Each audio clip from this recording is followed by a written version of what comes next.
NBA Top Shot is where the NBA's biggest fans buy, sell, and earn officially licensed video collectibles. Rip packs or purchase individual, limited edition moments from the marketplace to build your ultimate collection. From rookies to legends, now you can flex your fandom by owning the greatest moments from your favorite players and teams. Your collection can even earn you once-in-a-lifetime, money-can't-buy experiences. NBA Top Shot users have already attended private events with superstars like Klay Thompson and rising stars like Cade Cunningham, and even all-time greats like Magic Johnson. Your entire collection of NBA Top Shot moments never lose quality and are accessible on any device. Rep your team, flex your fandom, and own the greatest moments from the NBA exclusively on NBA Top Shot. Sign up today at NBATopShot.com and kickstart your collection with your first pack. Gone, she been gone so long, she been gone so long. Gone, she been gone so long, she been gone so long. Gone, she been gone so long, and so long.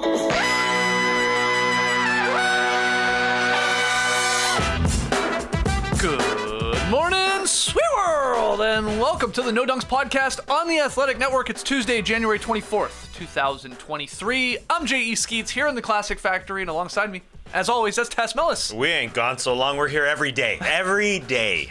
Next to Tassie, it's the bearded one, my Top Shot hot boy, Trey Kirby. Hey-yo! Hey-yo! And last but not least, over yonder, two super producers making the magic happen, JK and JD. Hello! How y'all doing? What's up, guys? How you doing? Eshwa Kid and Jason Doyle. Shout out to the stream team joining us live right now on YouTube. Like and subscribe. Like and subscribe. Like and subscribe. Like and subscribe. Thank you. Get your No Dunks merch over at nodunks.com. We didn't practice that. And get your tickets to our first live show in 3 years. That's right. Friday night, All-Star Weekend, Salt Lake City, baby. Hit that link in the show notes to grab a ticket before they're all sold out. Thanks to everybody who's already grabbed one. If you are interested in the VIP meet and greet experience, a few remain. So get on it. There'll be like an hour before the actual show where we can hang out. Take photos if you want, sign things if you want, talk about basketball if you want, talk about Survivor if you want. Anyway, go grab one of those VIP tickets or just a straight-up general admission ticket, which does give you a seat. Yeah. And, of course, laughter, joy. Oh, yeah. Excitement. I mean, friendship. For being honest, community. Do we even need seats at a show like this? You're going to have your them out of feet their seats. with laughter. Yeah, exactly. Exactly. And also, Skeets, you know I subscribe to the Deseret News, of course. Excited to see that the No Dunks live show was front page news in Salt Lake City. I saw that. Very, very cool. So thank you to my favorite newspaper in Salt Lake. Yeah, of course. Yeah, number one for me. It's the only one we read. And yeah, very cool. It appears that we're the only Friday night NBA podcast. A few others on the Saturday, which is great, but Friday night, come hang with No Dunks there in SLC. And hey, few things from yesterday. We did an emergency podcast about the Rui Hachimura trade to the Lakers. If you haven't checked that out, it's about 15 to 20 minutes where we did an emergency pod on it. We'll get into that a little bit more here on today's show too, but check that out. And Is This Good dropped with a man named Sam, who has known Matty O for a long time. So the rapport between these two on this podcast was a delight. And I did listen to it on my ride home. I don't know about you guys. And I was laughing out loud a couple instances. So if you want to hear them debate the idea of like, is shushing good? And is playing hockey good? Yeah, they got into there was a big segment on hockey because they grew up playing hockey. They actually hated it for the most part. Anyway, it's a blast. Go check that out with Sam Carlisle there. It's available wherever you download and listen to podcasts, and it's available on YouTube as well. Is This Good? And join us tonight here on No Dunks. Channels of sorts.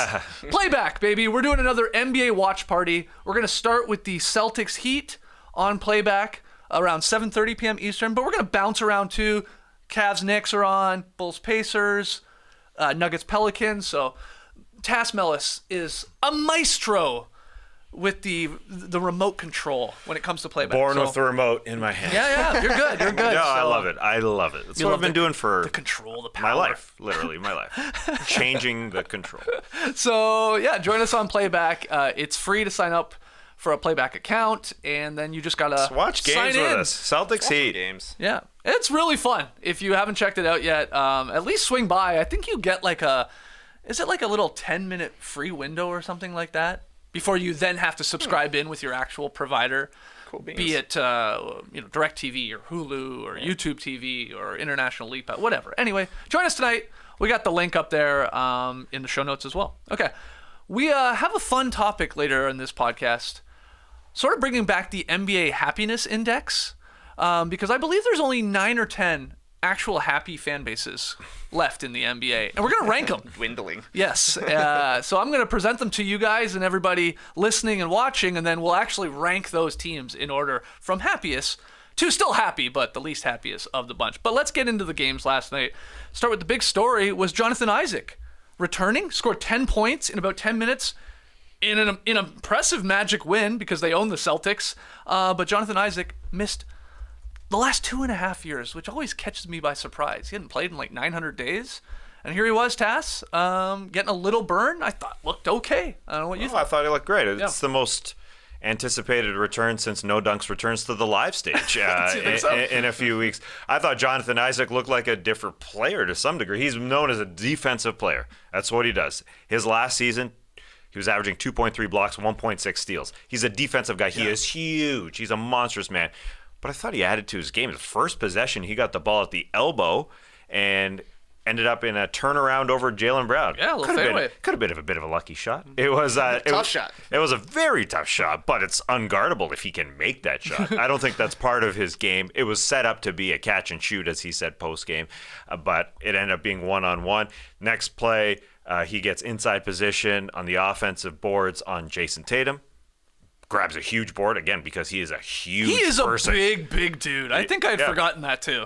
For sure. He stands out on the floor, and that's why he averaged 2.3 blocks as a wing. They're actually practicing or having him in practice at the center spot, which is a little scary for the rest of the league if he's able to play center at some point. But yeah, a 10-minute span where he's able to hit 2 threes as well. So it looks like he's never been a three-point shooter whatsoever, but he stepped into them confidently. And maybe it was just a high of being out there for the first time in 900 days since the bubble. So yeah, he looked great. And yeah, the Magic, it's like they're a younger Celtics out there. It's like just a ridiculous amount of athleticism and skill. And I don't know how they're 3-1 against this team. They're 3-1 against this team this season. Boston. They own their ass. And they snapped the Celtics 9-game win streak, and this was a 113-98 victory, so they ran away with it in the end. Got contributions from not only Isaac, but a lot of their guys. What'd you see in this one, or what'd you think of Isaac's return, TK? I kind of feel like the Shaquille O'Neal meme.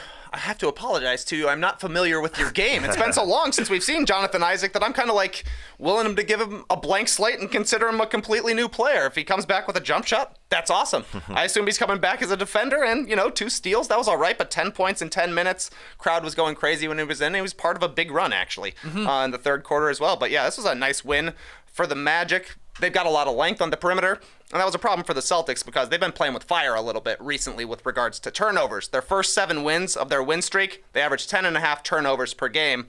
They beat the Warriors by 3, 17 turnovers in that game. Beat the Raptors by 2, 15 turnovers in that game. 18 last night. It finally caught up to them. Yeah. Can be a bit of a bugaboo for the Boston Celtics, turning the ball over. They've been doing a really good job recently. This past week, not so much, and 18 apparently is the number.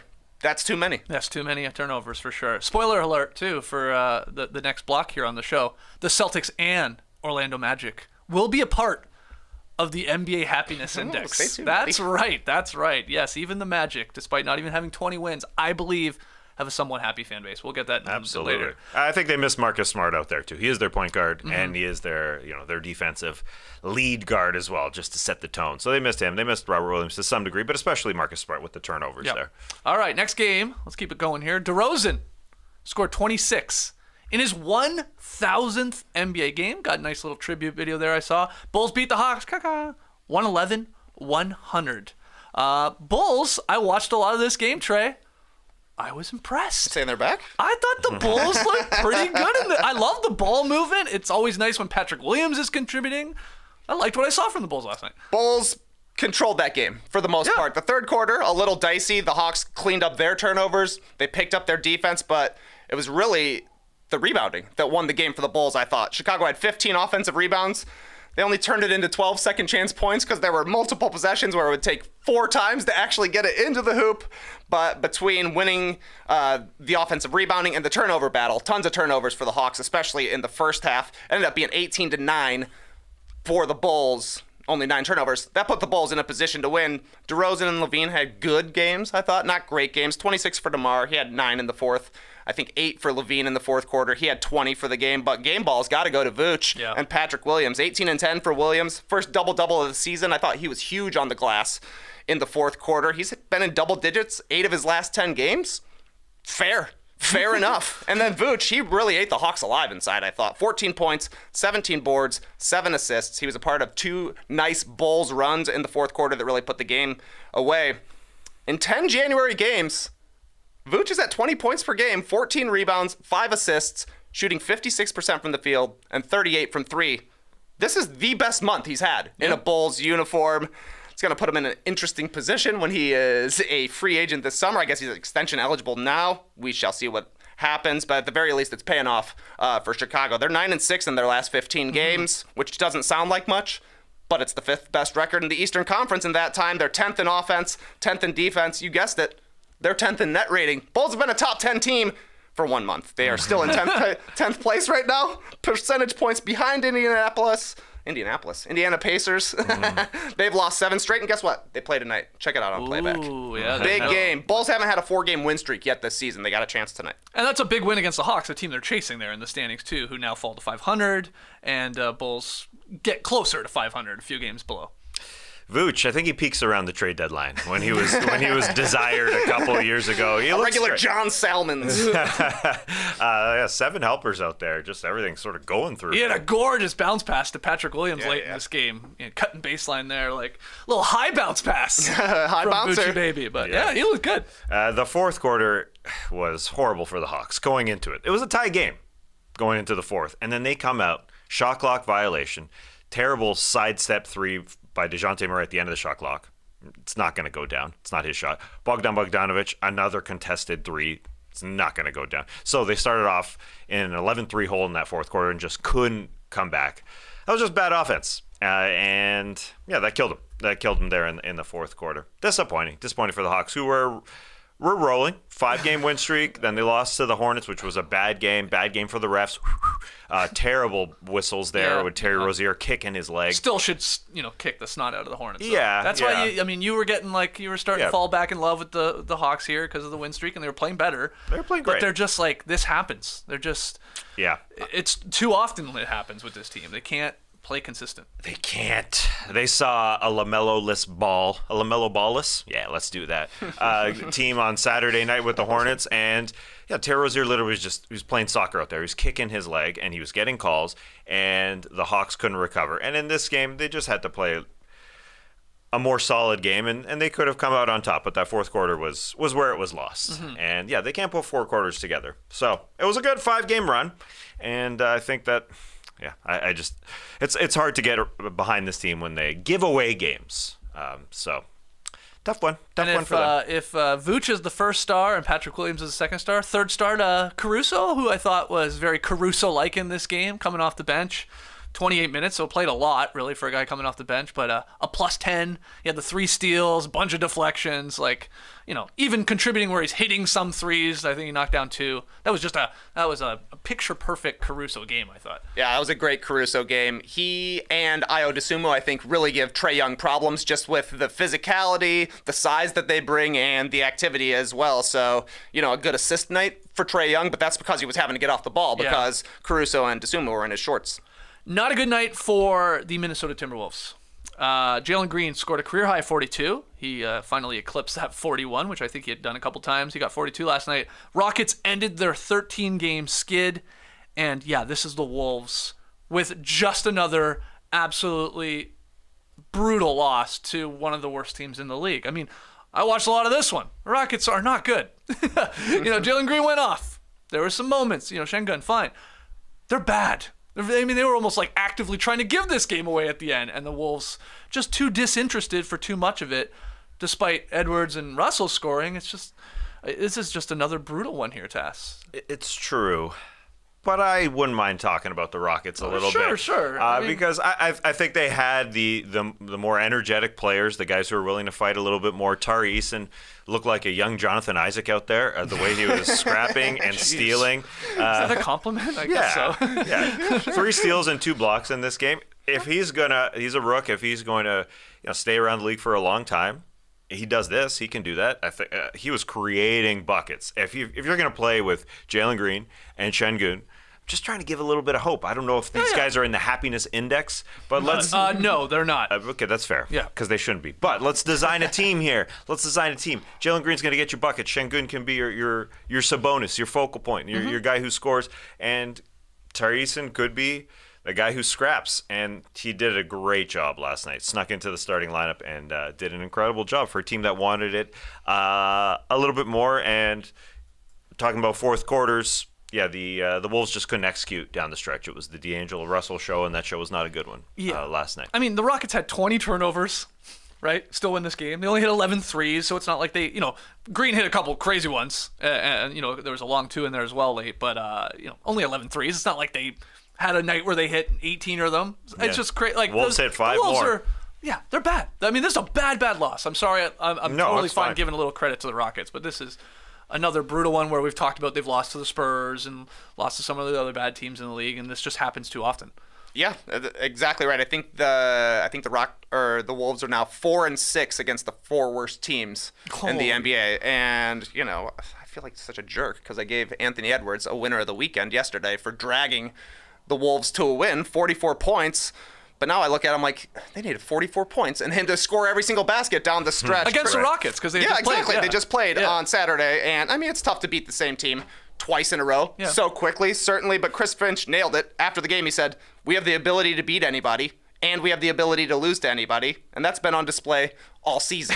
Yeah, that sums it up well. That's exactly right. But I was happy for Jalen Green. He got completely roasted by Anthony Edwards in that game on Saturday. Like, both of those dunks on Şengün were at least 50% Jalen Green's fault because he got completely blown by.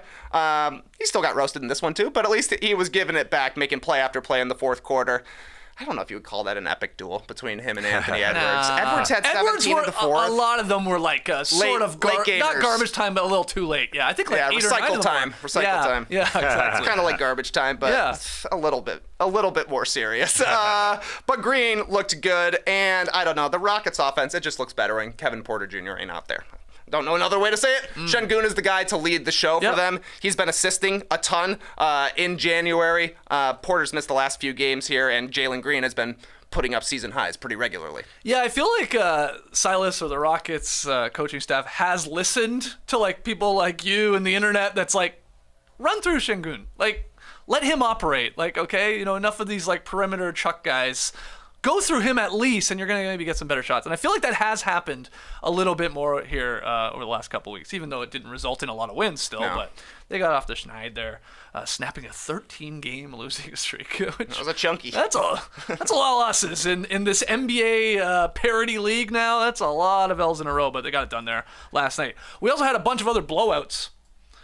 We had Giannis and Middleton returning for the Bucks. They got up a lot quick. Against the Pistons, ended up winning 150 to 130 in regulation. Lillard scored 37. Blazers beat the Spurs by 20. That was 147 to 127. So they stopped their little skid. Portland did. And then the Kings, they used a whole bunch of early three-pointers and then a nice big fourth quarter to beat the shorthanded Grizzlies there, 133 to 100. Light the beam, baby. So just 3 monster blowouts, Tass. I don't know if you have any notes on any of those games, all of them. What do you got? Oh yeah, we didn't include the Utah Jazz in there, taking care of business. We don't care about. I did forget about that. We don't care about the Jazz getting back to 500. You're right. That's my bad. I forgot to put that in. And then and I know Danny's just gonna break up this 500 team. They're gonna break up the Jazz. They're just too good. They're too good. They're back to 25 and 25. They are 500. Break them up, Danny. Yes, they beat the Hornets by 18. Thank you. A lot. They smacked them. Yep. Gordon Hayward. trying his revenge game in Utah. It didn't work out for him with his long socks. Do you think his old barber was sitting courtside, like Brutus the Barber Beefcake was like had his shears out? I thought he came with him to Charlotte. You know what? He packed him in his suitcase. A little tangent here, but I was listening to a wrestling podcast. Here we go. And Brutus the Barber Beefcake, you remember? Of course, that's like I have his model wrestler, his guy. Right. I had never really thought about this as a kid, but Brutus the Barber Beefcake, before like they added the barber gimmick, he was basically like a stripper. Val Venus? Basically. And I'd never Brutus thought the about it. Beefcake. But like, remember he had tights and there was like missing holes. Like it was all supposed to be like sexy, long hair. He's wearing a damn bow tie. Guy was like a male prostitute. And then like took up, got a trade skill and became a barber. It's really weird. I never thought about it. Got until his they said beautician's it. license and David was able Shoemaker to get blew a my chair. mind saying that, but That's some good. It's true. Some good writing. I don't think he would have made it as an escort. no, I don't think so either. It wouldn't He wasn't that work. sexy, was he? Yeah, but you're right. He did have holes in his tights. Right. I thought that was just someone who'd wrestled with him. One of my friends who'd wrestled with him a lot, and there was just enough. There was holes that had come off on the paint. You know, Because he's like wrestling with scissors in his pocket. Hey, your mom would always tell you never to do that. Yeah, and he had his whole set where would he cut people's hair? Yeah. Yeah. That was his thing. I mean, a lot of matches where the hair was on the line, Oh, I don't remember. and he would that. always take a piece of like the loser's hair, the jobber's hair. He's got like jars of just old wrestlers' hair. Serial killer stuff, Yeah, man. no. Weirdo. Anyway, Oh yeah. This guy had an exciting life. the other blowouts. Any thoughts on the Bucks, the Blazers, or the Kings' dominant victories? The Kings. Wow. Oh, That that's a happy fan base. That was a domination. Yeah. That was Harrison Barnes. I think he had 5 threes in the first 6 minutes. Keegan Murray, I think, had 3 threes in the first 6 minutes. Trey Keegan Lyles Murray's comes on off fire. the bench. Yep. That was a domination. I know the Grizzlies didn't have No Ja, Jaw, no Steven Adams. Yep. but still, we're talking about the Jazz, and I've been high on them. They're gonna peak at about a 500 team. This Kings team, I don't know what their ceiling is. Oh boy. I mean, it is around the 3-4 seed. Obviously, they're not going higher than that. But to be there and to stay there and to win games like this, where I think their offense is looking better, and I mean, it can't really look better. But they've just got these rocks in Harrison Barnes and Kevin Huerter that ain't going anywhere. And so when you have those and you can rely on them with Sabonis and Fox playing at another level, Keegan Murray can only get better because he's been in and out of the lineup. Malik Monk has to get a little bit better. But anyways, that was Malik Monk dominating. started hot and then went ice cold. Yes. But don't worry, he'll catch on fire again. Yeah. That's how Malik Monk Anyways, goes. dominating win. Yeah, they hit, the Kings did, I read, tied an NBA record by making 12 three-pointers in just 13 attempts in the first quarter. What a way to start the game. Hit 12 of 13 from deep. And Grizzlies, to their credit, were hanging around enough after getting sort of blown out there. But in the end, it turned into a 33-point victory. And Trey Lyles, got the opportunity. He's been playing well, and then it turns into a blowout, so he gets even more minutes at the end and put up a really great box score. TK, any thoughts on either of those games? Any of those 4? Or Brutus the Barber Beefcake? My main thought on Brutus the Barber Beefcake is I thought all the holes were from the scissors. I know. Yeah. But he was he wasn't a believe male it, yeah. prostitute. He was like Like a gigolo? yeah, I think What's so. the difference? Well, no, I Or mean, just I a guess dancer? more, like a Magic Mike. Like a Thunder Down Like Under. a Thunder, Mike. yeah. Chippendale. Chippendale, that's the word I'm looking for. Nice. Yeah. That's cool. So, hey, should have called him the Snippendale. Because he was circumcised, of both. course. Of course he was. By himself. You don't remember that angle? Oh, yeah. Performed that himself? Yeah, that was on a pay-per-view. Weird Can you stuff. imagine a storyline? That sounds like a real storyline. That does sound like a actually, real storyline. back in the day. Anyway, sorry. I don't know if I got any takes for you, man. Okay, that's If you fine. hit- These if you games hit- sucked. If you hit 8 threes in the first 6 minutes of a game, I don't know the stats, but I think NBA teams are probably undefeated. Think so? I'm just guessing. Oh. Sometimes first quarter leads matter. Sometimes. Sometimes they do. Sometimes they do. Do you guys have any more thoughts? I know we did an emergency podcast on the Lakers agreeing to a deal for the Wizards' Rui Hachimura. We can show you the board here just for you guys to see. It was Rui going to the Lakers, Kendrick Nunn going back to the Wizards, and 3, count them 3, second-round picks going back to Washington. Again, we did an emergency podcast on this yesterday. A lot of people almost concerned why we were doing an emergency podcast about a trade of this nature. That's fair. But any other thoughts after having some time to think about this blockbuster? You know, a LeBron James team can make a move at any point, any deadline, any offseason, and I'm going to think it works. Right. So like Rui Hachimura, sure, he hasn't been very impressive for the Wizards, but alongside LeBron James, that very well might work. I saw Jovan Buha was reporting that the Lakers think of Rui, LeBron, and AD as potentially their front court of the future. So I'm excited to see his debut, and if he's able to be an efficient player, playing alongside the best players that he's ever been alongside of. So we'll see, and maybe it'll turn out to be another little bit of a LeBron James halo effect sort of thing, you know, where I remember getting hyped that the Cavs got Larry Sanders at one point. I was like, oh man, this guy's going to be the next Chris Anderson. He wasn't. I saw somebody commented on the show yesterday that the Lakers getting Rui is like when the Raptors got Kawhi Leonard. They're just one piece away. Oh, wow. I think that's a bit of an overreach. I think that's quite an overreach. Yeah. But I mean, none has been in the rotation for the Lakers lately, and it's been mostly due to injury. So with guys getting a little bit more healthy, he's going to be out of the rotation. So the Lakers basically gave up nothing to get a guy with some talent in Rui Hachimura. So I think at the very least, a smart move by LA to get a position of need, clear out a contract that they didn't really need, and still be able to do something going forward. Yeah, as many people have pointed out, I saw Pelton write it, I saw a couple other people write it, the idea of Rui Hachimura's game has always been better than the results of Rui Hachimura's game, and that's fair. And he was on fire from three last year. That's, fallen off completely this year. He's not a great defensive player. But yeah, I'm with TK. You can talk yourself into it. Because of his size, because of flashes that he's shown, you put him beside a LeBron and AD. I think there's reports that he's going to, start with them as a possibility. That maybe it works out better for him. Though then again, you're under the bright lights of LA where there's expectations and players can melt under the weight of that. So we'll see. The Lakers couldn't have gotten more for Kendrick Nunn and 3 second-round picks. Right, okay. I think they did very well there.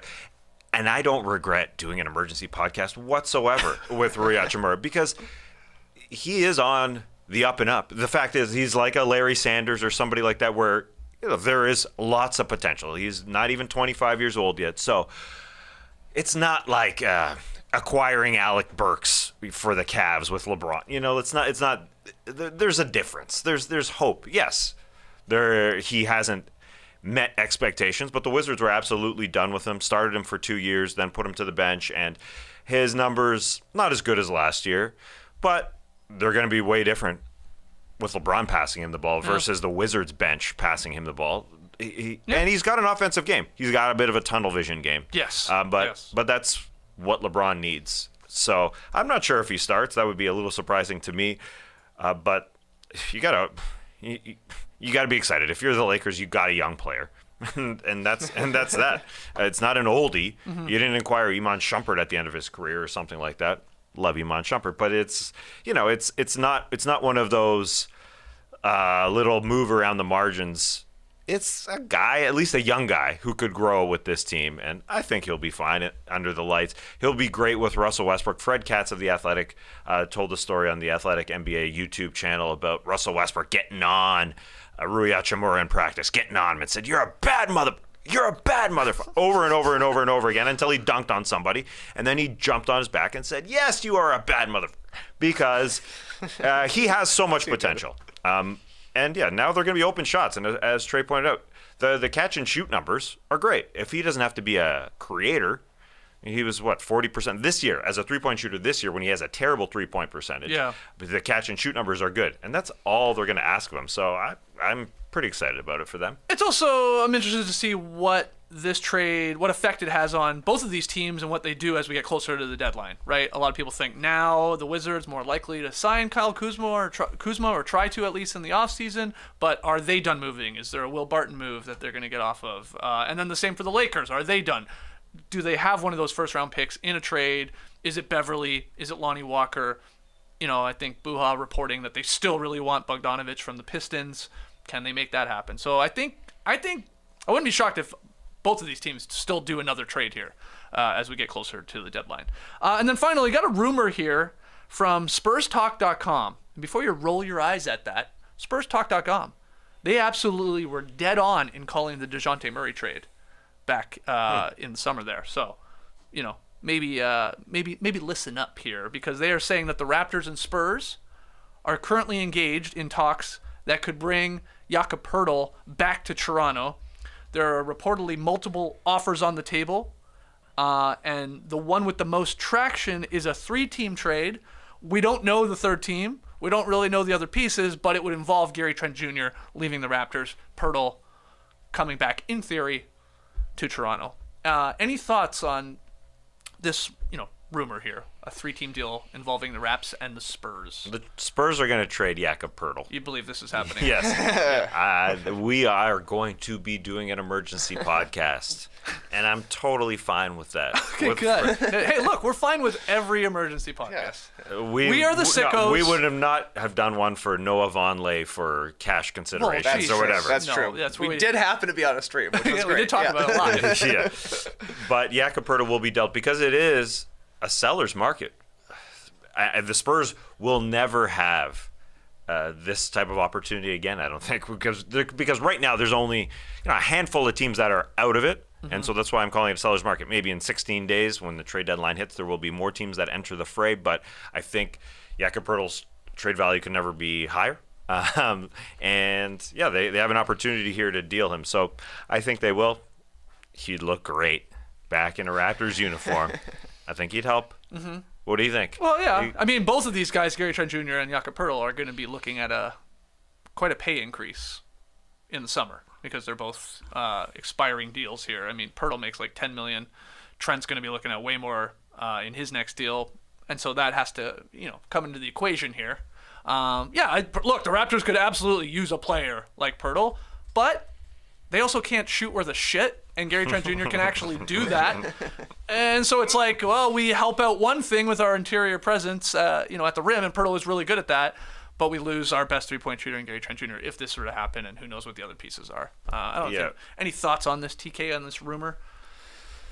Yeah, I mean, the Raptors need a center. I agree with that. And Poeltl is, I think, being a little overrated, quite honestly, as a rim protector. If he was that good of a rim protector, the Spurs would not be the worst defense in the league, right? Like, I mean, surely they're getting roasted on the perimeter. He can't do everything, but it's not like he's Walker Kessler out there. He ain't Walker Kessler out there, so do you want to trade at least one first-round pick and pay $20 million to Jakob Poeltl as your starting center?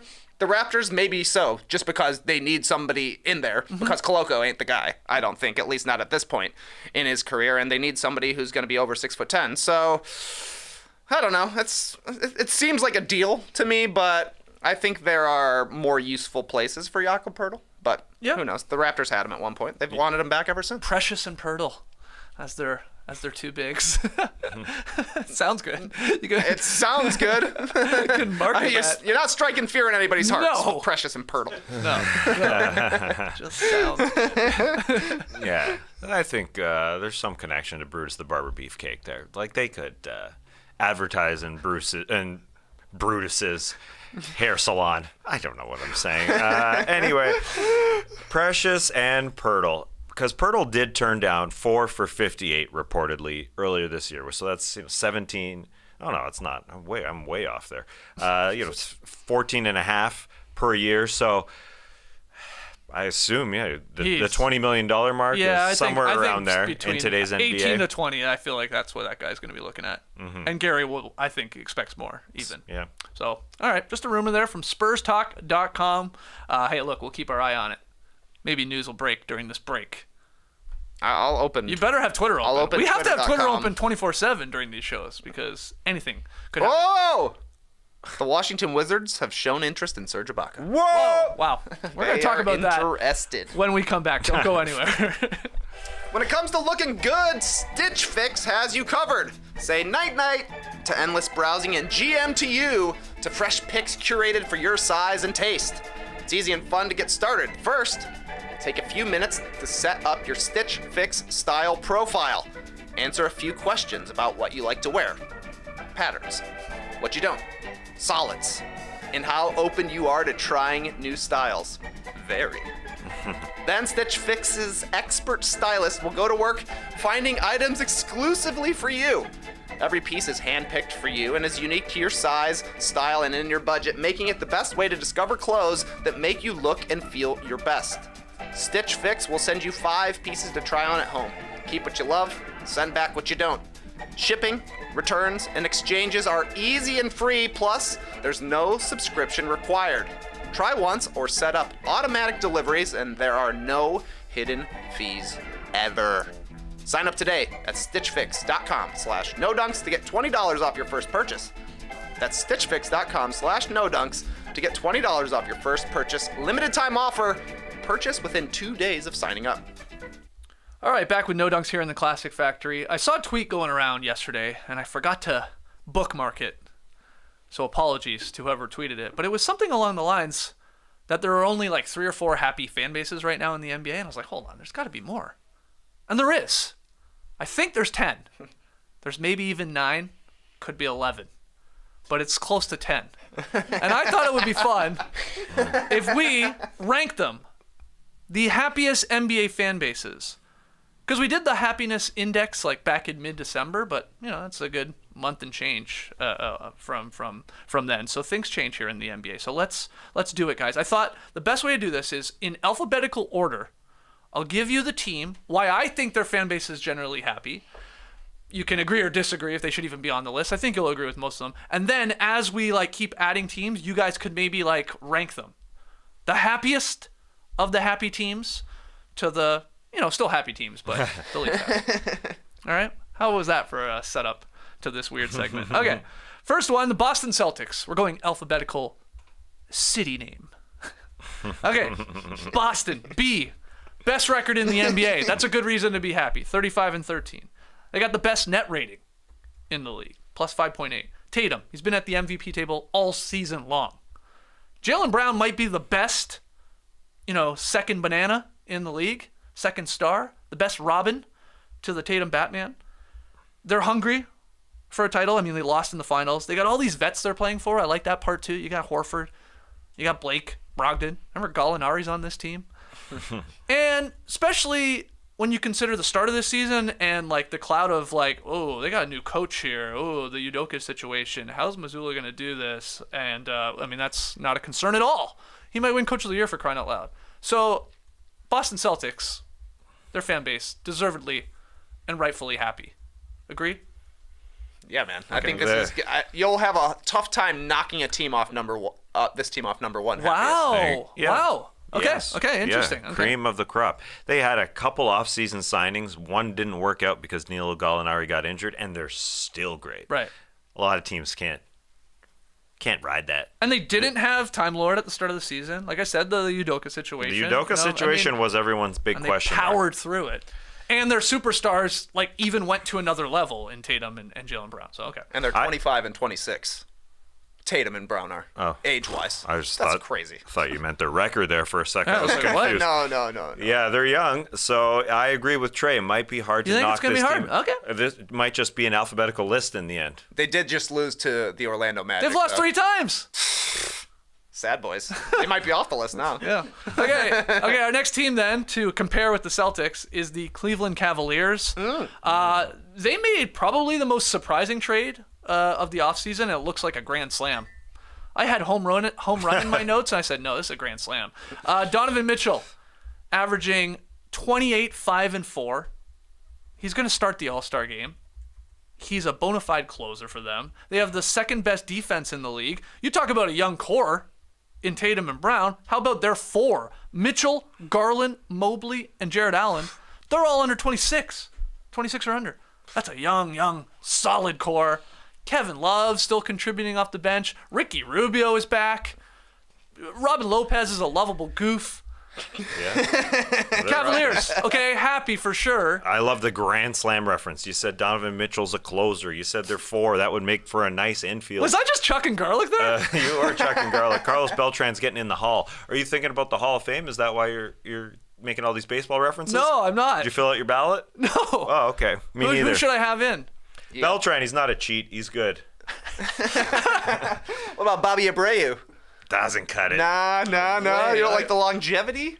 Yeah, nah. What about Chris Sabo?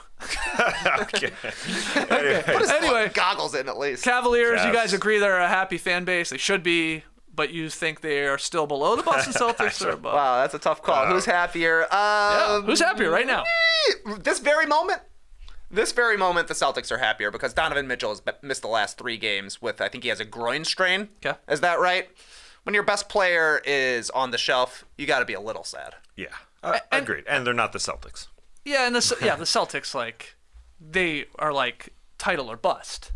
Cavs, I think we agree they're probably win a playoff series or bust, right? Oh, yeah. And maybe, Yeah. not even that. I don't think it's like, oh, what a horrible season. They have plans to win a playoff series for sure now after seeing them through 50 games here. Okay. I did see Rubio Cleveland. come back, as you said, Yeah. back from injury. He was wearing number 13. I thought, that's weird. And then I took a look. He wore 3 last year with the Cavs. He went out with a season-ending injury. Then Karis LeVert was dealt there. Oh, yeah. In the middle of the season, he took Ricky Rubio's number, and he hasn't gave it back. I guess because Rubio's the nicest guy in the league. He said, that's fine. Didn't they trade Rubio away? Oh, Yeah, was yeah, he he part made of his that way back. Traded trade? him for Yeah. Karis LeVert Oh, okay. Yeah. That makes to the sense. Pacers, but never played because he was hurt. Yeah. So he just took his number, came back, and said, throw one on that bad boy. Yeah. Okay. Yeah. I forgot he was dealt because he never played anywhere Yeah. else. Okay. Good call. So Boston, Cleveland right now, Yeah. in terms of the rankings, the happiness scale. Okay, Denver Nuggets. Come on, guys. Let's talk about it. Okay, that's a happy Put a team. smile on your face. Number 1 record in the West. Best offense in the league. Jokic, incredibly a very realistic shot at his 3rd consecutive MVP. They've looked basically invincible at home. They're 22-4. Jamal Murray is starting to round into Jamal Murray bubble form here. He's starting to get going. He's talking a little shit now, too. He's like, yeah, I know I'm not making the All-Star team, but I'm better than half these guys that are about to. I like that. Aaron Gordon getting that, that Andrew Wiggins-like All-Star buzz. I think he might still come up a little short when we make our teams, but he's had a great season. Lots of lights-out three-point shooters in MPJ, Bruce Brown. KCP is shooting 47% from 3. Denver Nuggets, very happy. Where do you put them in comparison to the Celtics and Cavs, though? That's a tough one. I hear from Celtics fans and Nuggets fans regularly, and they're both elated. Yeah. But Celtics fans can watch their team when they play at home. So I think they're happier. Denver one. Nuggets still got to figure out their local TV deal. That's still happening? This is the best team they have ever had. The best player they have ever had in the prime of his career. But Altitude Sports won't let you watch it. That is insane. It's honestly a kick in the face to Nuggets fans. So they should be angry Yeah. with their TV provider, but happy with their team. Burn it down. Let the NBA just show the games. That is nuts. It is nuts. It's an underreported story. It's frankly, it's wild. It just doesn't make any sense. What also doesn't make any sense, that this kind of flew under the radar. Aaron Gordon said last week on SI.com that if he made the All-Star game, that he would go in the dunk contest. Oh, yeah. No one talking about that. Yeah. Maybe that's why they haven't announced a 4th competitor Ooh. yet. Put him in just for that. Yeah. Put him absolutely. And let him win. It doesn't even matter if he wins the contest. Give him the win. Yeah, put in 5 guys. It doesn't matter. That's a good point. He has to go in. If he's an all-star. Well, if he wants to go in. Right. The contestants, again, are a G Leaguer right now, Mac McClung. They're Shaden Sharp. Who had a beautiful dunk last night. That guy guy's head gets above the rim. The guy can throw down. Yep. Who's the other one I'm missing? KJ Martin. KJ Martin. Yep. So those are the 3 locked in. Obi Toppin could be returning as the returning champ. We don't know the 4th. But the biggest name by far would be Aaron Gordon. If he wants to rectify that drone mishap, get him in. Jeez, why wasn't he? He should have been saying this right from the first day of voting. You vote me into the All-Star Right. game, I'll go in the dunk contest again. People are like, yeah. That'd be awesome. When's that triple vote? Okay, so you have where do you have Denver ultimately? Above Cleveland? Below? I know this is. That's a tough call. I'm sticking alphabetical. I think they're just below Cleveland. I'm with you. BCD right now. Buffalo Chicken Dip. Okay, we go to the Indiana Pacers as a happy team. The Pacers Indiana. over/under for total wins this season was 23.5. One more win, and they basically hit the over. I think they're at 23 wins right now. Yep. Despite ranking 22nd and 21st overall in offensive and defensive ratings, respectively. That's just a weird little twist to this, that they have a really good record, really solid record, but, rank in the bottom third on both sides of the ball. But you have a 22-year-old point guard in Tyrese Haliburton where they gave him the keys, and he looks like an all-star. He looks like a stud. He looks like a blast to play with, which is, I think, an important part as a point guard, that he'd be fun to go out there with, so that's huge. Mathurin, he might win sixth man as a rookie. He started really, really hot. He cooled off, but he is still really good as their draft pick there. They've somehow managed to stay afloat here despite the Buddy Hield and Miles Turner rumors hanging above this team for the entirety of the season. They got 4 Canadians on their roster. They got Rick Carlisle, who's a great coach. This is a happy fan base, I would think. They should be, in my opinion. But Absolutely. How happy? Yeah, the big question is if they make a deal for, you said Miles Turner, or Buddy Hield, do they get a tad younger? Do they take a tad step back? Because they aren't the Cavs. They aren't. No. They're clearly in the second-ish, third-ish, even maybe tier, right, in the East. When it comes to going in the playoffs, yeah. Yeah, it would be disappointing if they fall out of the play-in tournament with the way they started. But, yeah, I wonder if they do take a step back. Otherwise, extremely happy. But I wouldn't put them on the level of the BCD. I think I think they're fourth. They're happy with the deal. Obviously, Sabonis for Haliburton has worked out incredibly well. Yeah. Mathurin has worked out incredibly well. And we thought they might be the worst team in the league.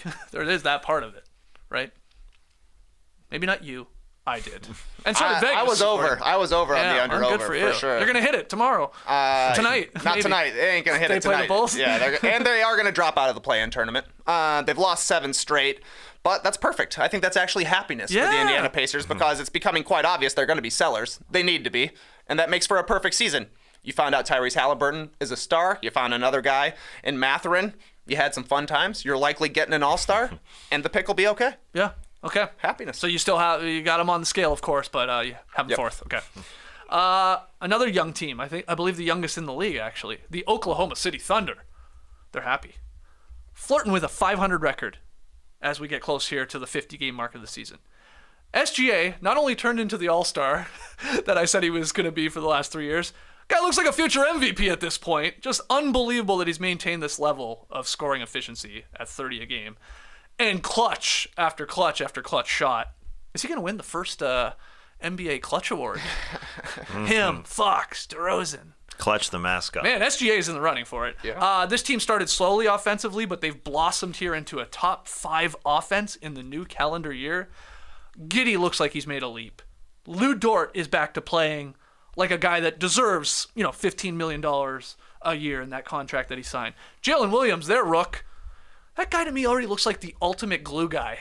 It's like, plug him on any team, and you're so happy. They still have Chet Holmgren to add to this roster. They have a zillion picks still.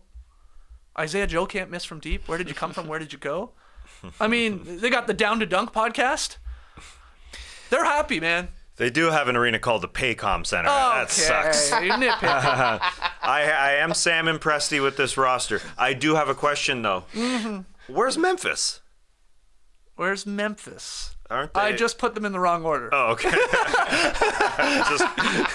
I don't know my. I do not know the alphabet. I don't know my alphabets all that well. A, B, C, D, E, F, G, H, I, J, K, L, O, M, P. Yeah, that's how it goes.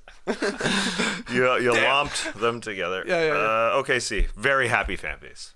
Thrilled. Yeah. It's hard to rank these. It is. That's not really the point of this ridiculously thrilled exercise, but I think it'd be disappointing if they missed the play-in, even though you probally want them to miss the play. No. It doesn't matter. Yeah, get them reps for shit. Get reps for all these guys. I guess the Shea taking another level and Josh Giddey taking another level has been and Jalen Williams looking like one of the best picks of the draft. That's good.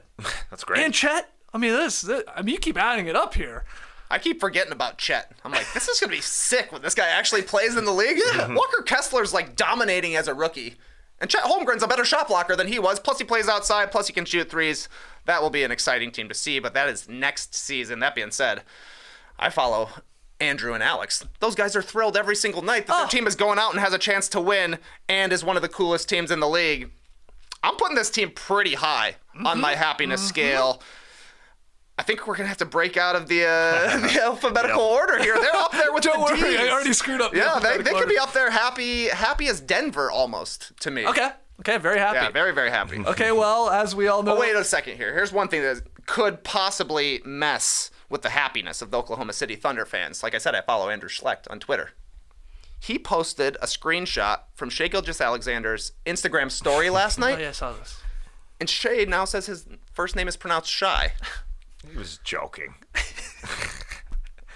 Shy Gilgeous-Alexander? I hope he was joking, because that will throw me off, man. Because the screenshot was of 3 kids. Yeah, the 3 kids. The meme, yeah. Yeah. The 3 white kids sitting Talking there. to each other. Basically this. Yeah, this 27 years we ago. grew up and became those kids. So that meme, Or the other way around. is that an actual video? Like are they filming something? I believe it's from an actual It's gotta YouTube be, clip yeah. that then was turned into a meme. Yeah. Yeah. And now he's saying it's Shai now again. Yeah. He Okay, corrected it was a it. joke. I believe it was. Okay. Shy guy? See, they're Here's the shy silly. guy. They're so damn happy. They're superstars making bad jokes on Instagram. I love it. About changing his name. Wow, they're happy. Man, this does look like us. You're the guy with the hat. That was us. That's when we started the podcast. That was the basketball Wow, jokes. it really is. I'm the middle. Skeets is on the other. All right, get the photo, guys, while we go through this next team. Because as everybody knows, the alphabet goes O and then M. So the Orlando Magic is still the next team here. And, the Magic. Now, I thought you guys might push back on this, or some people listening or watching. The happiness index, the Magic, they don't even have 20 wins. They're the only sub-20 win team I have on the list. But their 2 best players were born in after 2000, okay? Oof. And we're talking Paolo Banchero, who locked up Rookie of the Year honors in like the first week of the season, and Franz Wagner, who might be selected first overall if we were to redo the draft. He's going top 3 for sure of the 21 draft. Bol, a revelation, highlights machine. Jonathan Isaac just came back, as we talked about earlier. Markelle Fultz has found his shot and has played actually pretty well. Wendell Carter Jr., very, very solid. Love that guy. And Trey, hate to do it, but they could have 2 very solid first-round picks here, their own and the Bulls pick, if it's not top 4. I think the Magic, despite not having a lot of wins, their fan base is somewhat happy with how it's gone and how their stars in Paolo and obviously Franz Wagner have looked. Do you agree? Oh, 100%. Paolo's awesome. Franz is awesome. That's a great start for happiness right there. You throw in the Bol rejuvenation factory. That's awesome. They're not winning a whole bunch of games, but it's a little bit the point, and you see the vision, which is really important. So, yeah, Orlando, quite happy. Not much to add.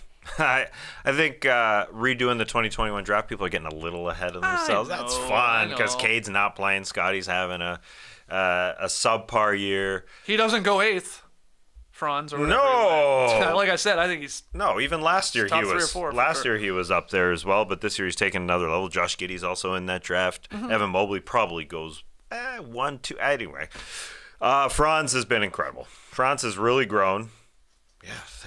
Yeah, I can't wait to see what happens with their picks, and all of that kind of overshadows that Jalen Suggs has not been awesome. No, he was also in that draft. So they're kicking ass. No, they're for an 18-29 team. You got to be pretty. They're the pretty happiest bad team. Right? Yeah, I agree with that. Yeah. All right, Memphis Grizzlies. There it is. I forgot Milwaukee too, who I'm going to sneak in. Memphis Grizzlies, right there at the top of the West standings. Number 1 defense. They have a better home record than the Nuggets. They're 20-3 at their place there in Memphis, which we went and saw last year. Beautiful arena, small arena, college atmosphere right there. Everyone is back healthy for the most part, with Desmond Bane, Jaren Jackson Jr., who wasn't there at the start of the year. He's been incredible. They're doing that rare thing where they're living up to expectations and like growth, which is not easy to do in the NBA, as we've seen multiple times with teams who like, oh yeah, there they go, look at the trajectory, and then a lot of teams like, oh, they fall off for whatever reason. I think they're staying on that trajectory. John Moran is the most entertaining player in the league. I mean, I think a lot of people, you would want to get a ticket to see him live. Yeah, they got the FU attitude, but it's nice to have heels. Not everybody can be a babyface, to bring it back to wrestling. And that just goes with Dylan Brooks is insane. Steven Adams is the strongest dude in the league. Tyus Jones is the best backup point guard in the league. Grizzlies are happy. Despite everybody else hating them, Grizzlies fans are happy about their team.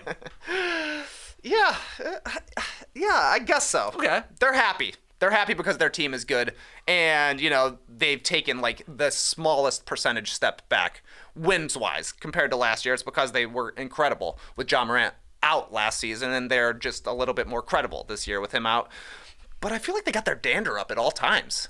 They do. Yeah, they absolutely do. The Grizzlies as a team do, and their fans do as well. So like me right now saying that their fans aren't happy, they're going to be in the comments saying, we're happy. They're going to come at you. We're happy. You're underrating our happiness. We're so happy. Yeah, but that's the thing. It's like the Grizzlies and their fans need to have that chip on their shoulder. Like, we were talking about the Grizzlies' small ball lineups not too long ago, and I said I think that their small ball lineups are a little bit lacking because I don't think Steven Adams will probably be able to stay on the court in the playoffs like he wasn't last year. And they're like, what about Brandon Clark, man? Fair enough. Brandon Clark is a really, really good player. Maybe our generation's Jason Maxiell. He's a big guy. They're also like, what about Santi Aldama? That guy's been lighting it up as a small ball five. Fair enough. Yes, he has. Playoffs are a different game. You got to shoot some three-pointers.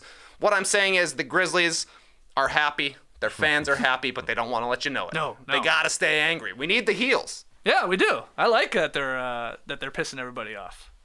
But I think you ultimately agree that they'd be on the scale here.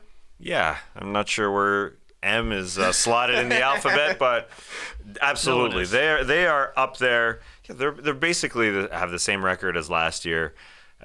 They may end up with 55 wins instead of 56 wins, but they've navigated these injuries really well.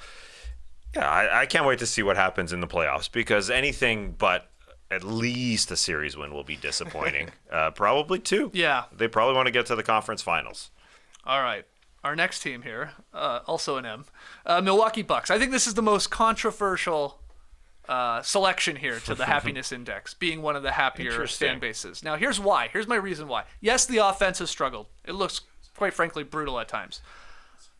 And yes, Chris Middleton is, after last night, only played 8 games. And that's a concern.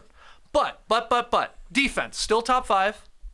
Thanks to having 3 of the better defensive players at their positions in the league in Drew Holiday, Giannis, and Brook Lopez. They have a been-here-done-it attitude to them. They're a roster full of veterans, even to the point where they added Joe Ingles, who's looked good. And the number one reason Bucks fans should still be happy, in my opinion, is you have Giannis in his prime. That's enough for me. And again, it hasn't been a lights-out year. They're near the top still of the East and all that, but I think they're still sneaking into the happiness index. Probably lower than a lot of these teams that I've mentioned, but do you agree or disagree that they should even be considered? Is the Bucks fan base happy? Yeah. Yeah. Okay. Yeah. Okay. Good. They're good. still riding the championship, and why shouldn't they? They have Giannis Antetokounmpo. He's a real change your face, be happy kind of guy. Exactly. I think he's got he makes the locker room smile. And you're getting to the playoffs. You'd have a legitimate shot to win the whole thing. Yeah, it feels like they are a little older. Well, they are. That's the worrisome part, is if all these guys are going to hold up in the postseason. But yeah, we saw what happened with Brook Lopez last year. He comes back, he's a player into the playoffs. So hopefully the same thing can happen for Chris Middleton. And then you see what happens last night. Oh yeah, they decide to play and they smack a team. It should have been a 40-point blowout against the Pistons. So 150 points they put up. That's a lot of points. They should be happy. I wanted 10 teams in this exercise, so I debated between the Milwaukee Bucks and the Philadelphia 76ers as the last team I included. So I ultimately went with Milwaukee just because they've won a title and you've got the Giannis factor. And, the Sixers, unfortunately, they're in that state of like, no one cares about the regular season, show us in the playoffs. So it's like, how happy can you be when you're one of those teams? That's why I kept them off, but they were under consideration. I think I would have 76ers fans as happier than Bucks fans right now because their team is playing a lot better. Philadelphia has been incredible in the second quarter of the season here, whereas the Bucks, I'm like, they are still happy because they got one of the top 3 players in the league in his prime, still young. But this is probably the least happy that the Bucks fan base has been since they lost to the Heat in the 2020 bubble. They won the championship the next year. Playoffs against the Celtics the following season. They were down. Chris Middleton still took it to 7 games. Seemed like they had a chance, but they've been playing basically 500 basketball for 2 months, the point. Bucks have, and their offense doesn't look good. They're looking old. There's a lot of talk about adjustments and trades that they need to make and personnel moves that they're going to be looking at here at the trade deadline, which I don't think you usually hear from the Milwaukee Bucks. It feels like they know that something needs to change. It's likely just giving Bucks-like effort for the second half of the season. But I will say there is a little bit more consternation now around the Bucks than there has been in the past couple of seasons. It hasn't been perfect, but they're basically the same team as last year. Like, they can get to that same level. They can get to the conference finals. It's the same win rate as last year. Yeah, I don't think they really care. I think they're in cruise control. But yeah, it's not like on top of the world. I think the choice to put the Bucks over the Sixers was the right one. Okay, both have 30 wins, and you're right. Philly's been playing better than the Bucks as of late, but they have the whole added pressure of like. Your star guys usually crap out in playoff series or don't even play in half the games and stuff like that. So they've got that to overcome. They're on a high, though. People are trying to get George Niang in the three-point contest. Oh, God. Exactly. Get him in. Pull up in a minivan. Exactly. There's some bits. Come out the sliding door. Cool, shoot it from the sliding door.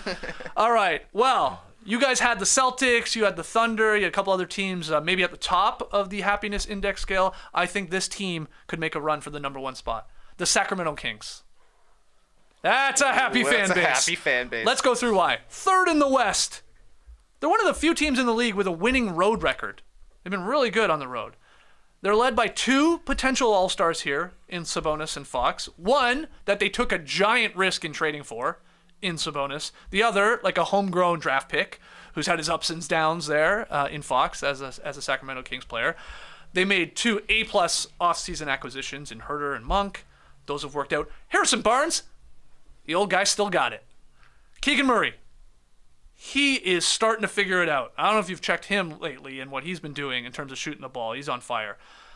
Hashtag Light the Beam, probably the best sports gimmick going right now. They have the longest active playoff drought at 16 years, and that's ending this year. Deuce and Mo are back on radio in Sacramento. This is a happy fan base, and I think maybe at the top of the happiness index scale. What do you think, Trey?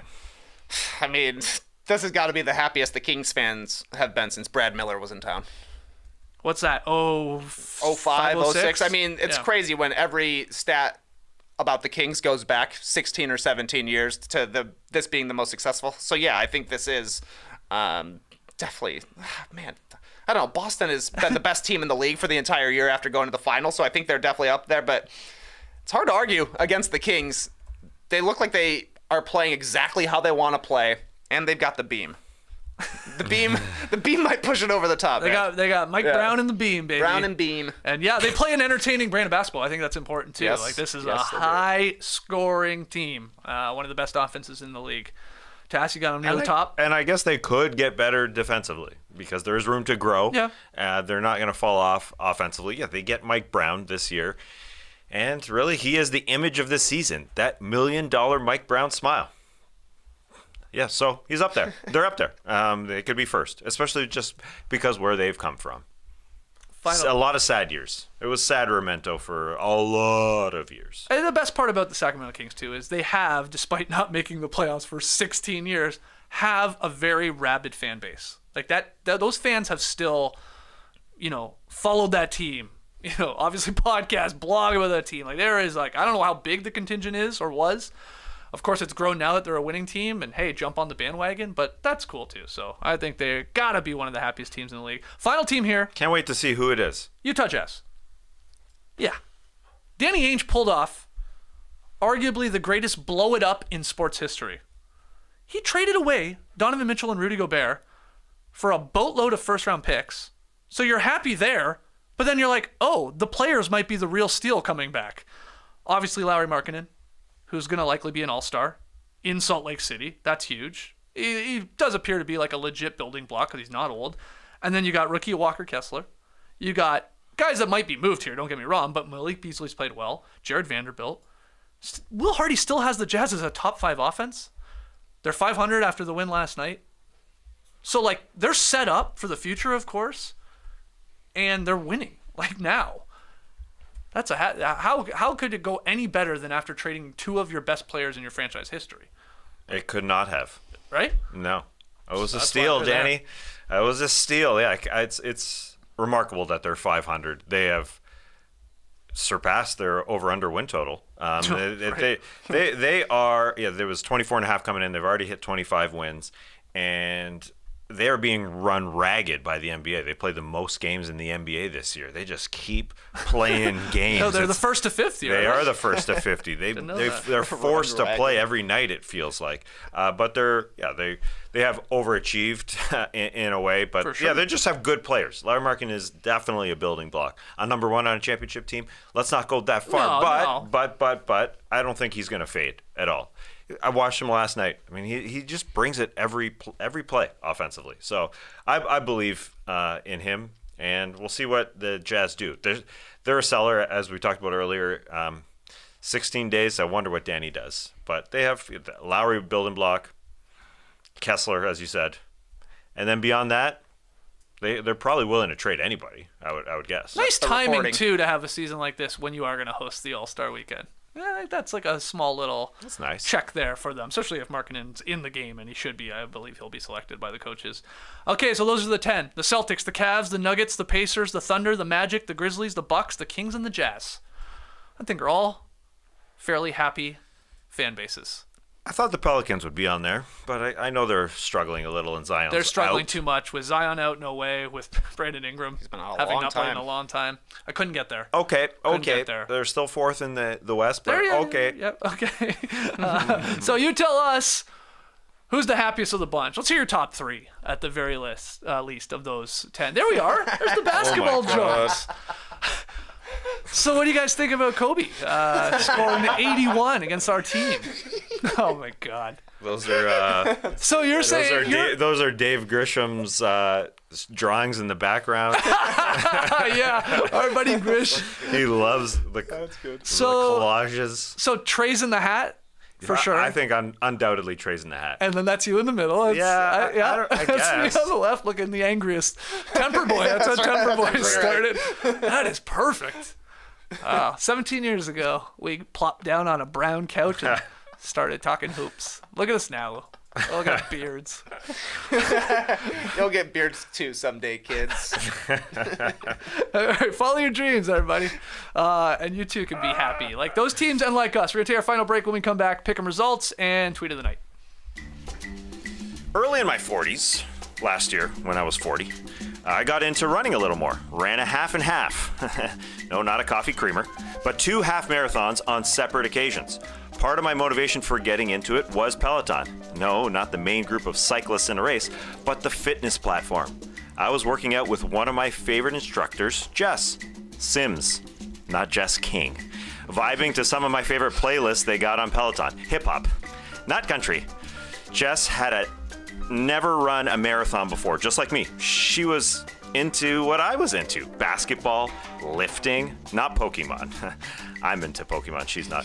So I dove into running too. But she's tougher than me. She ran a full marathon, not a half and half like your favorite podcaster. After she ran it, she told us all about it during her strength classes. She had people cheering her at every mile marker. I had no one. My kids didn't even come. Guess I'm no one's favorite podcaster after all. Anyway, Peloton has lots of different disciplines, music genres, and several Jesses. So get into it. Try Peloton risk-free with a 30-day home trial. New members only. Not available in remote locations. See additional terms at onepeloton.com/home-trial. That's onepeloton.com/home-trial. All right, shout out to Swish here in the stream team for reminding us that NBA Rivals Week starts tonight. Hence the Pacers Bulls. Yeah, totally. Yeah, Central Division rivalry, baby. Central Division rivalry. They call this the Eric Gordon game. Why? He didn't play for Indiana. He didn't play for Chicago.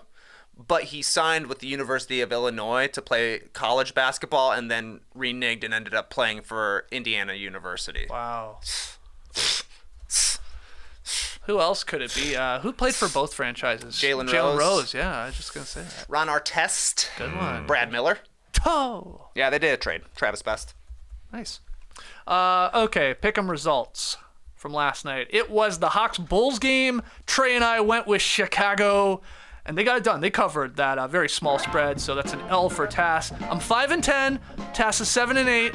TK, still hot in the month of January, 11-4. Tonight's game? Rivalry week. Boston, Miami, also a part of rivalry week, if I'm not mistaken. I think it is, yep. They do play their conference finals against each other. The Heat, so close to getting to the NBA finals last year. It's forgettable almost. But they play tonight in Miami, and Skeets and I think that the Celtics will win. I don't know why the Heat are favored by 1.5. It's rivalry week. So you what does that mean? think they're going to roll over and die at home? Miami guess Heat? not. No way. Heat by 8. Heat by 8? I think it's a Beantown bounce back. Oh, wow. Yeah, I Boston agree. by 3. After that disappointing loss there in Orlando. Sure. Back-to-back, though. Whew. Don't Marcus Smart. It is surprising that Heat, to me, are favored by 1.5 at home. Obviously, the Celtics are on a back-to-back. Yeah, I guess Short that's trip. the reason. Short trip. Short trip. They just took a bus. Oh, that's a tough trip, though. The back-to-back in Florida? Orlando to Miami. They don't take a They weren't- bus. No way. Well, they ride with their parents. Some of them. You got to get that cleared with the AD before you go. How do you feel about this? Rivalry week, every game, there should be at least one fight. Sort of like hockey, drop the gloves. Like, you get to, select one guy from your team to go out to center court, just throw down. All right, so who you got in this game? Heat versus Celtics. Probably Haslam. Yeah, okay. Celtics. I mean, Marcus Smart, if he was playing, would be fun. I don't know, Grant Williams, maybe? He talks a lot. Yeah. Okay, Grant Williams versus Udonis Haslem. The undercard for rivalry week. A lot of options. It's hard to say. Rivalry week is so hard to say. What's the Westboro Rivalry. call Rivalry week? Okay, let's get to Tweet of the Night. Let's do it. Tweet of the night. Wow. Twitter. Tweet of the night comes from Front Office Sports at FOS on Twitter. That's a nice one. They tweeted, "Tonight, the NBA will launch Throw It Down with Bill Walton, an alternate game telecast hosted by Walton on League Pass. The first telecast will debut last night during Spurs Trailblazers." It did debut last night. Had a very Grateful Dead-y look. Bill, I know. Jason Benetti from Bill's own home, that's which was amazing. incredible. This is incredible. We're going to be putting up a YouTube short in not too long of some of our favorite lines and moments from Throw It Down, but it literally started with Bill Walton laying on a bed, getting up, In a yurt. in a yurt, Don't forget that part. walking through his backyard, just listing players and yelling, "Throw it down! Send it back!" He walked for a while. He walked for a while. Yeah. That was a long walk and He's got a talk. big yard. At one point, he said Damian Lillard is the size of his wife. Jason Benetti's like, he's 6'2". 185 pounds. Everybody under 6'10" looks the same to me. Fair enough. Yeah. Tall guy.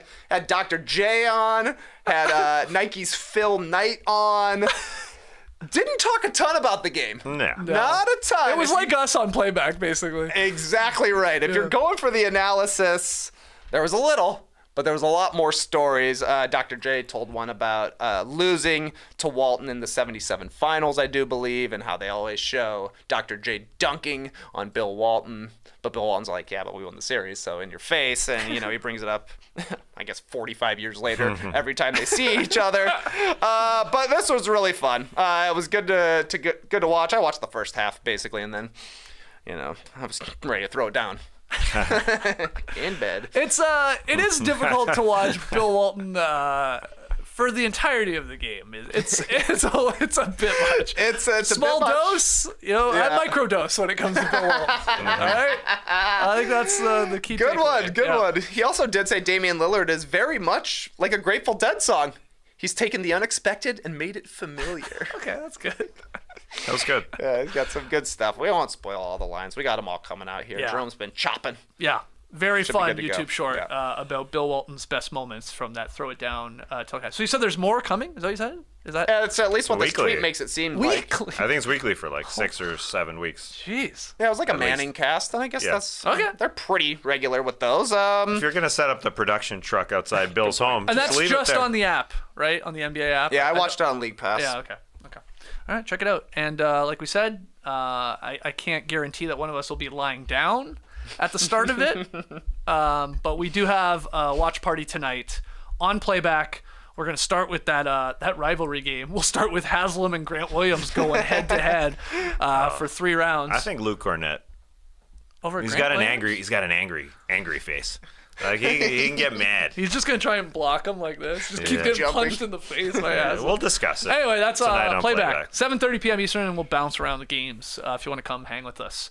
That's it for today's show. That was a lot of fun. Get your tickets to No Dunks Live, of course. There's a link in the description to this show, right there in the show notes, either the podcast or YouTube. So if you're in Salt Lake City on Friday, February 17th, come hang with us. We're going to have a blast. And check out Is This Good? And check out our emergency podcast on the Rui trade from yesterday. And check out that YouTube short. And then we'll see you later tonight on Playback. And if you don't join us tonight, we'll see you tomorrow morning here from the Classic Factory, live at 10 a.m. Eastern. Until then, Clipper Bros. You heard it here first. Have a great time. Turn up. Love you guys. Awesome. Thanks for joining us. And remember, some great players have played for both the Bulls and the Pacers. We talked about Jalen Rose, Brad Miller, Antonio Davis, Ron Mercer. But I don't know if any have played within the last 2 years for both franchises, except for one man. Not this year, but the 2 prior years. Last year and the year before. This is tough. Justin Holiday? Maybe, but that's not the one I had. Maybe. Maybe. He's Canadian. He's a big Canadian. He barely played for the Pacers, so it's easy to forget. Big A big Canadian came in to save the day with the Bulls last year. Last year, a Canadian on the Bulls? Yeah. Todd McCullough wasn't in the league. Todd McCullough. I'm kidding. You're right about Justin Holiday, by the way. Nice. Tristan Thompson. Oh, God. Unforgettable. Just like Justin. He was a Pacer? Yeah. I don't think Quick time. I don't remember him on the Pacers. That's Quick for time. sure. Quick time. Wow. Wow. Cool. Brace the day, people.